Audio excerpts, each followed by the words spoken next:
Right then, I'm JMO from Xcase in the UK, www.xcase.co.uk. Have a look at our website, you never know, you might find something interesting. Anyway, talking of interesting, what have I got on the bench today? It's a Coolermaster Haf 922.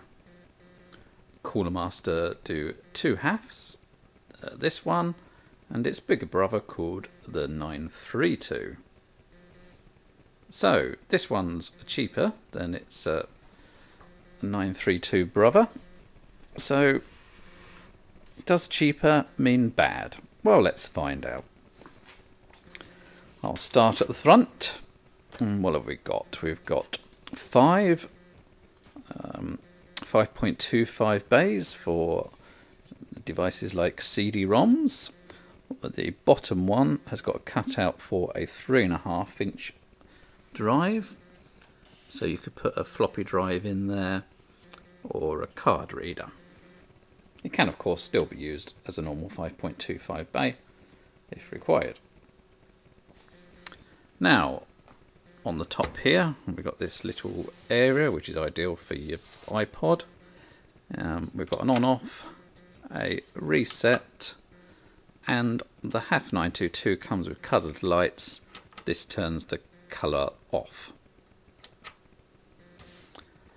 You've got your standard power light and a hard drive activity light, an eSATA port, two USBs, and your standard audio.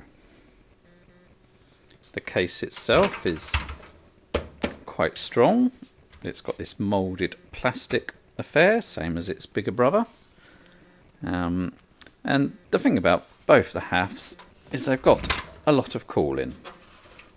It's not a particularly light case, so you wouldn't want to be taking it around anywhere. So, cooling wise, we've got a big boy 190mm fan on the top here. Hot air rises, so that will draw it out and get rid of plenty of heat. We've got a 120mm fan fitted at the rear, and looking at the front it looks like we've got a 140mm. The 140mm will be the coloured fan. The top fan and the rear fan are not.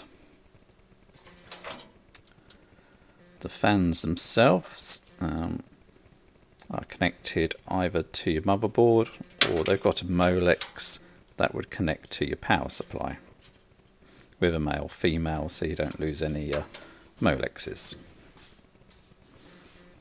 The motherboard tray here will accept standard ATX motherboards and micro ATX boards. The tray itself is away from the back of the case, which means that you can keep your cables nice and tidy and out of view. There's room on the bottom for another 120mm fan. However, a word of caution, most power supplies aren't any deeper than say here, but some of the more expensive ones from say Enimax do come to about here, so you wouldn't be able to fit them in this particular case if you had this fan included. PSU obviously is at the bottom. Now we've got 1, 2, 3, 4, 5, 6, 7 expansion ports. These have got thumb screws, and I'm a little bit confused about this one. I've seen it in rack mount cases. I'm not 100% sure what it's going. I'm being stupid. I know what it's for. We've got another expansion slot here. Unusually, because normally they're all in the same position, and this one runs vertically instead of horizontally. The reason is a lot of the recent coolers have a controller that fits into a port like this, so it's just a good idea, I suppose, if you perhaps if you used all these up with 2 or 3 video cards and other expansion cards, sound cards, etc., you may just need that extra one for your PSU fan controller. So hard drives, we can fit 5 in. 2, 3, 4, 5. These are in nice little caddies. You don't need screws, they just plop in either side. There is an option to put a screw in there and there to make them a little bit more secure, but I'm not sure that you particularly need to. And then these just click quite nicely closed. Although I've put that in totally the wrong position.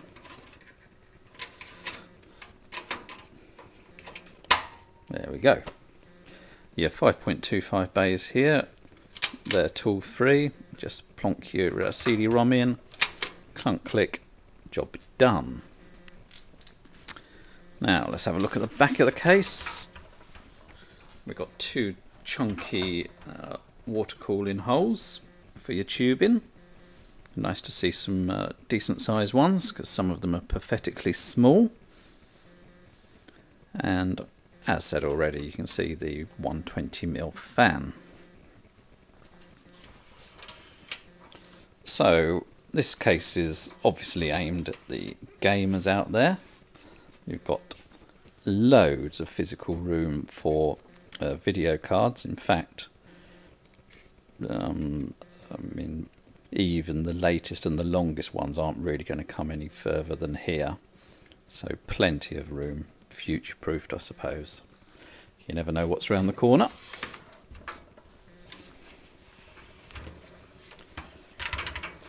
Now, the case, as I said, has got this moulded plastic look. It's nice and strong. The case is heavy. Or I'm a wimp, one of the two. So overall, it's got plenty of cooling. It's a nice looking case. It's going to give you no grief as far as long video cards, etc. are concerned. Plenty of expansion, plenty of hard drive spaces, plenty of room for power supplies, places to put your cable in. So really, I can't really find anything that I could say is bad about it. So really, based on that, it's got to have a thumbs up. Thank you for listening.